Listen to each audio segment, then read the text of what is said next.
Hey everyone, it's Rachel, and I'm here as the third installment of our CELT series this summer.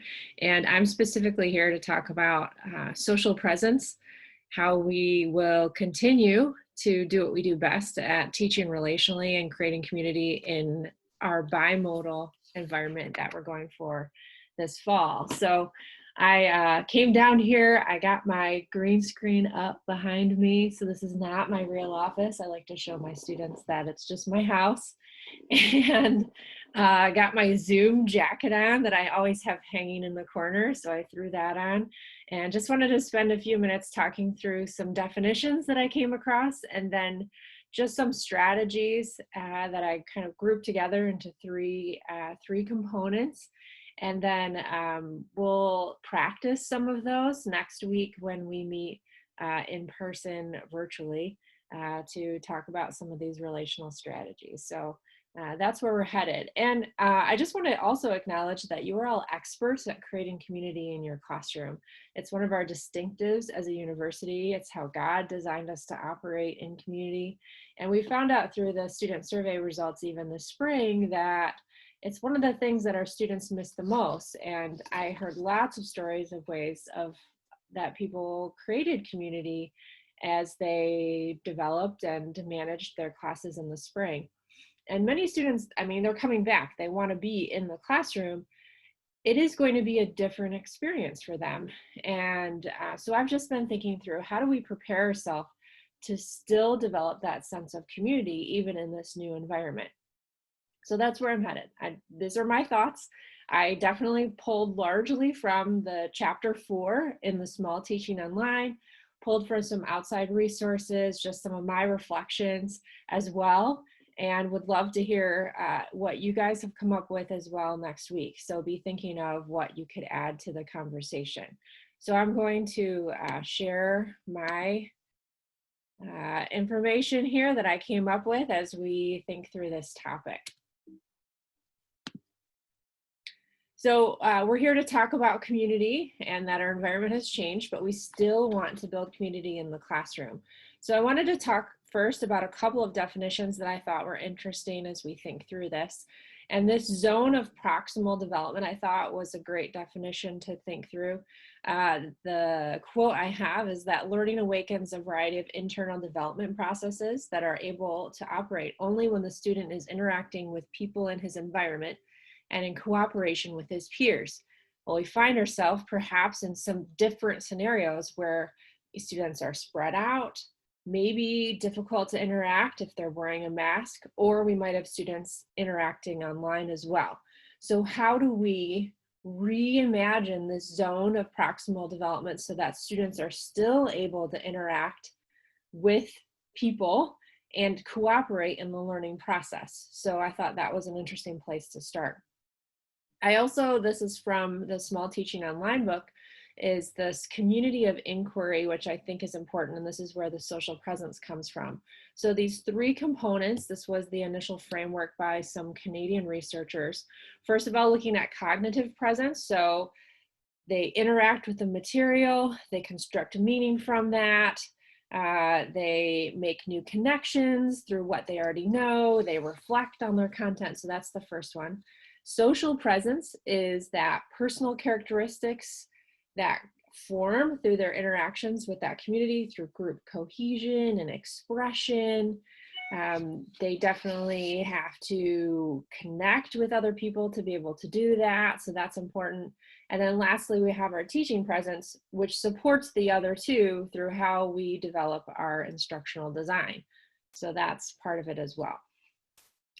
I came up with a lot of things, or came up with lots of definitions of community. So I threw a bunch of them up on here.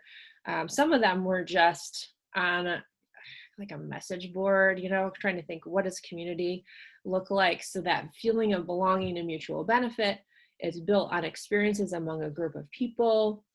I also read, it was a report by McKinsey that talked about Gen Z in particular, and that individuals from Gen Z, which is most of our students, don't always distinguish between online and physical connectedness, which I thought was a positive, thinking about how do we build community well, that barrier may be less for our students. So I thought that was interesting. Building relationships around common interest and trust. Trust is a big deal.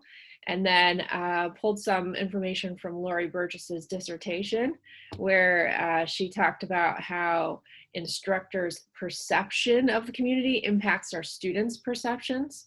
And so we have to be highly attuned to how we're perceiving that environment, and that higher levels of concern from instructors might also connect with higher levels of connectedness. So the more we care and have concern about our students also raises that community building. And there's tons of research out there that says that community in the classroom does have positive impacts on retention, very important, right? Collaboration and motivation for learning. So there's lots of good things that come from that community, but it's that shared experiences, that feeling of being connected. And if you have people distanced, either physically distanced or online, you have to be a lot more intentional about building that community. There was one quote from the book that I thought was interesting, that we learn from each other as social beings, and that interacting with others is a key component of our ability to learn new things. So how do we create those opportunities for them to learn from each other, but then also build community? So I just have 3 areas that are hopefully a jumping off point for you, and then we'll talk more about them next week. So my first concept, tool, area is to structure intentionally. I'm a big fan of being intentional in all things, so this is another area that would be important. So 2 areas that I focused on, one was introductory activities. So being very intentional about having students introduce themselves. I know I typically, on the first day of class, I have everyone share who they are, kind of where they're coming from, some expectations, but how can we do that in a way that includes everyone and that may not make it challenging on the first day of class for everyone to try and communicate who they are behind a mask and all those sorts of things. And definitely thought through, how do we make this, how do we show hospitality through this? How do we make it a comfortable environment for students to be in, that they feel welcome? So I was definitely thinking through the virtue of hospitality in this area. But a couple ideas. One was to have your students update their Moodle profiles with information about themselves, and they can go in and put a little bio and perhaps their interests with commas between them. So and maybe update their picture, what are the ways that they could do that? And then you could have an activity right at the front of the class where they do a scavenger hunt and go find things out about people and post or connect with people because they've now looked at their profiles and maybe learned a little bit more about each other. Also, there's lots of ways to do this, but you could just do a simple discussion board where they post a short video. You could use the different tools like I think it's Flipboard or a voice thread, having them do short video introductions, because then they could show their whole face and share a little bit about themselves. So that would be a way for them to maybe engage authentically with other students in their class. So that would be a way to get them introducing each other. From an assignment standpoint, one thing that I saw pretty consistently is that the discussion boards were not our students' favorite. So if we're going to do online discussion boards, we need to maybe do them differently. So a couple thoughts about doing that is to make sure, I know we try to do this, but even be more intentional about making sure that the discussion boards are not a single answer, but that they're discussable questions, whether it's having them debate something, it's about sharing an experience or discussing outcomes of a case study, trying to persuade, because otherwise it's sort of like ditto, yeah, they took my answer. So what are some ways we can get them to share more compelling things? I also really liked the idea about the 1 or 2 original thoughts. So instead of having them post and then respond to someone else's, that you're actually tracking if they post 1 or 2 original thoughts. It's not just I agree. It's what's an actual very well reasoned response, and that's what you look for instead of having it be that strict I'm posting what I say, I'm posting a response to someone else, and having clear rubrics for those, I think, is important. And I also really like the idea of establishing small discussion groups. So instead of having your whole class reading all of these responses, having a small group saying, these are your people, respond to these people, and hopefully perhaps with a mix of students if it's necessary, if you have students that are participating online and in class, have them be a mix of that so you don't have this separation, but that they're all in one community together. So I thought that was an interesting thing. It might make it less overwhelming for our students. All right, my second one is to show up authentically. And I know we do a great job of this as a faculty. So a couple of things. First one is to show up for class. And you would say, well, Rachel, that seems pretty obvious. But making sure that in this context that we respond to students personally, whether they're online or in your classrooms by name, making sure that we're getting to know them personally just as quickly through those interactions. One thing I know Sean has mentioned, and I've noticed this too, the need to over communicate, maybe weekly highlights or expectations. I know that in the spring, I did a short video, said like, watch this first at the beginning of every week, and I highlighted the things that were happening that week. And I'll probably still do that, even though I'm operating in the classroom, just to make sure that everyone is clear about what is happening and why. So that's another way, that connecting point, to do those video announcements pretty regularly so that you're continually reinforcing what's happening. One thing that I thought was interesting, then this was from the book, was, and we know that our students want timely feedback. It's something we're all working on, right? But providing timely feedback is a way to show that you are connected to them and that you care about the class. If it is perceived that you are not engaging and you're not providing timely feedback, then they're not going to engage as well. So I think that timely feedback becomes even more important for them to feel connected to a community, connected to you as an instructor. So I thought that was a good reminder to me as I read that, and to all of us, that feedback is so important.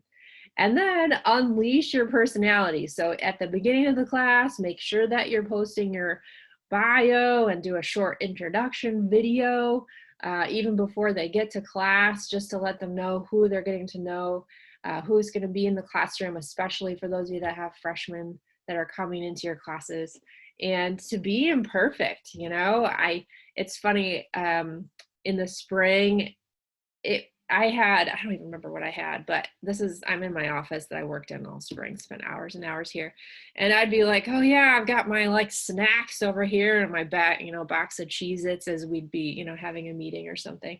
And sometimes, my kids would show up because they were like, are you on a call? And I'm like, yeah, I'm on a call. And I always they're always like, what is your office? I'm like, oh, it's my green screen, because I have to stare at myself all day. I want to look at something interesting. So I'd always show them my office and whatever. So, what are the ways that you can show your real life and laugh together? And I think that's a great way for us to connect and create community and build trust with our students. And I definitely thought of the virtue of gratitude. I think that was a big thing in the spring, expressing gratitude for the students for continuing to show up, to sticking with it even when things were tough. And I think even more so as we move forward, that virtue of gratitude is one that we could weave throughout our semester. So something I'm thinking about as well. Okay, our last one is to build trust. And obviously this takes time, but I think there's ways we can once again be intentional. There was a great section in the book about inclusive design and making sure that we're paying attention to the cultural nature of learning. And there could be cultural reasons why students aren't responding to emails, or why they're not speaking up in a discussion board context. Or I'm even thinking about, if you have a lot of people on an MS Teams call. And I'm thinking of even like the time to listen recently, and are there any questions? Or even Rob, it's like, where are your questions? And it's just quiet, right? And sometimes it depends on the context that they're coming from. Perhaps there are some cultural differences that would prevent them from speaking up. Maybe there's a variety of ways we could provide for people to give feedback. And so I think I also have to remember, because I think of this in the classroom, but perhaps in our mixed context that we have, hybrid, bimodal, whatever, is I know that students in my classroom, even if they maybe don't say something out loud, that doesn't mean they're not participating in processing. Maybe they're just doing it differently. So I think we have to reevaluate what are the ways that people are going to be participating in our classes.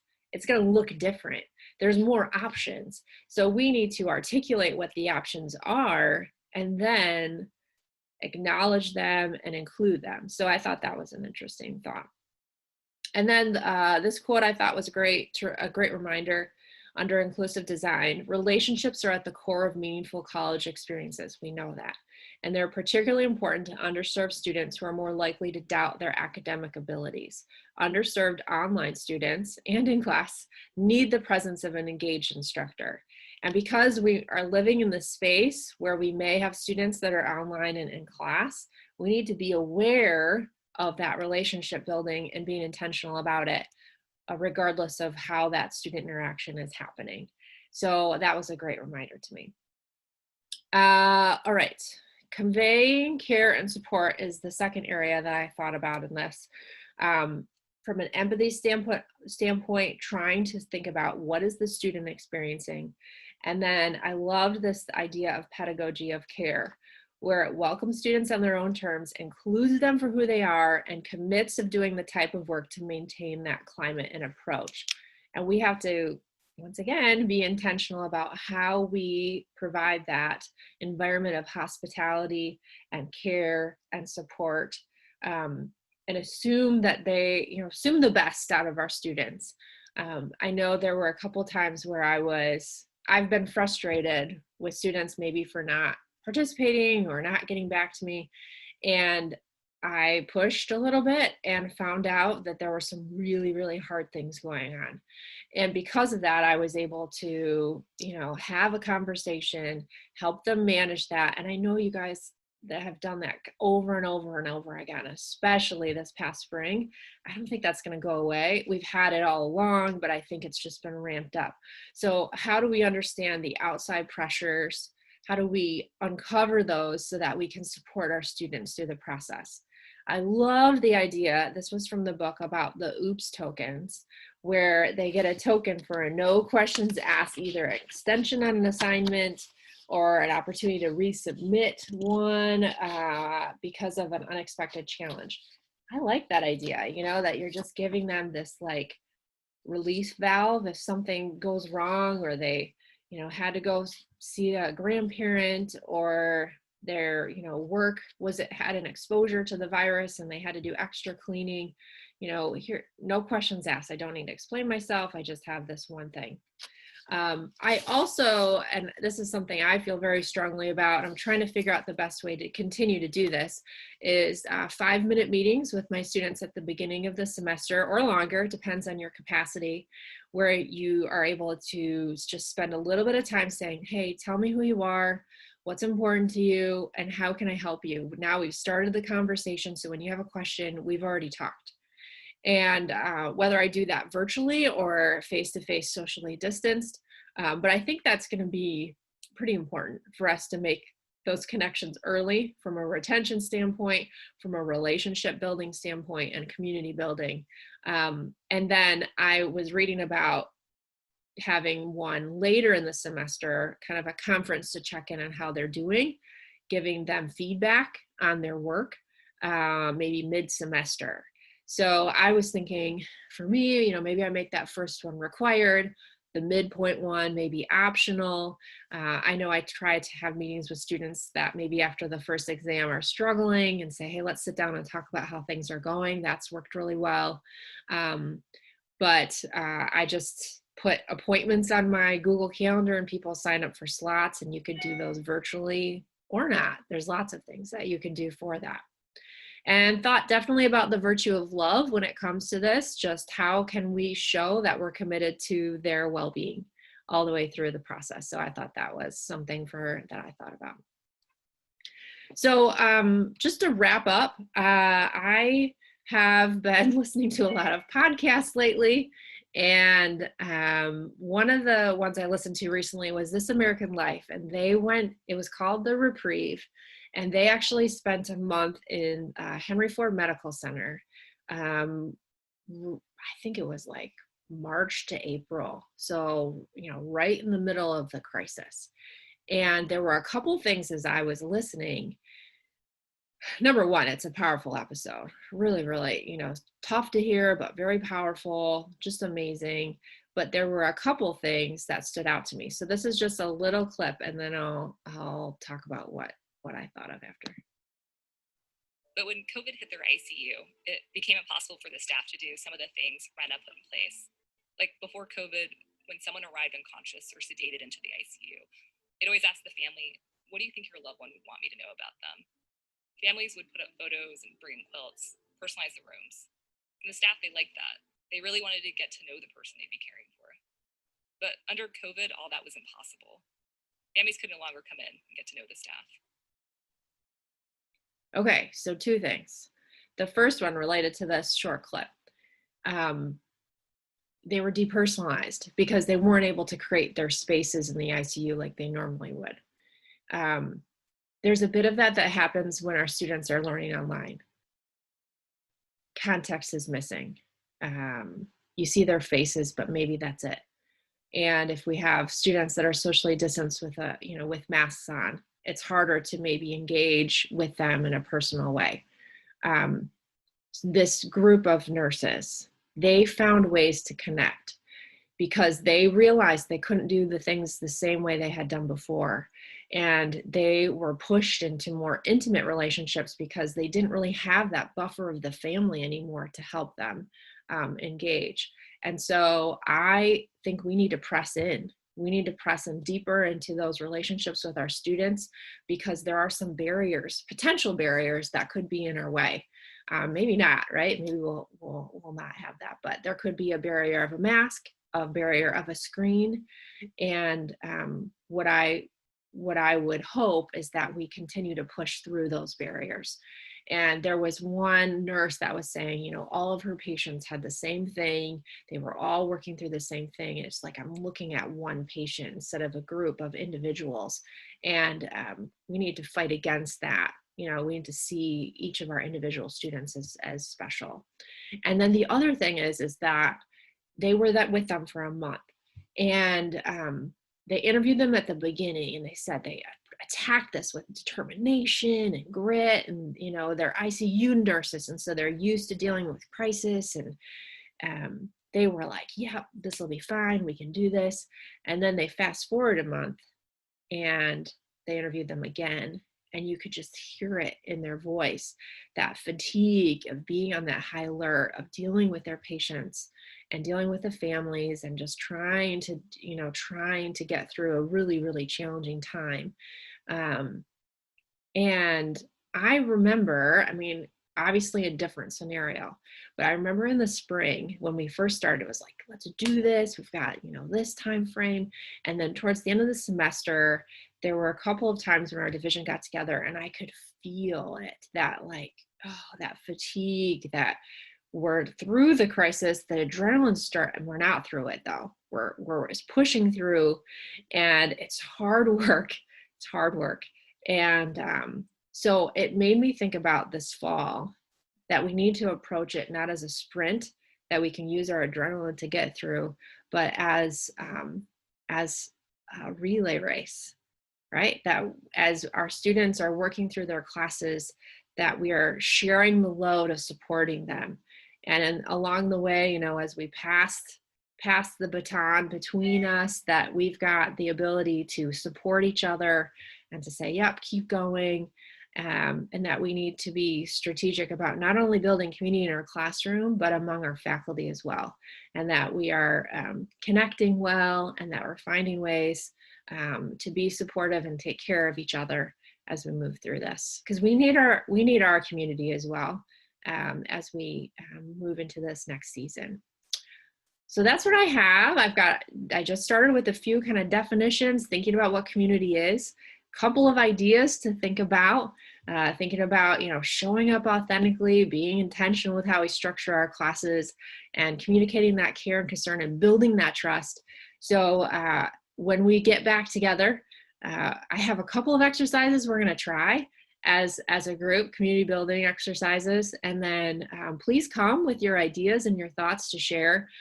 What are some ways you're thinking about building community?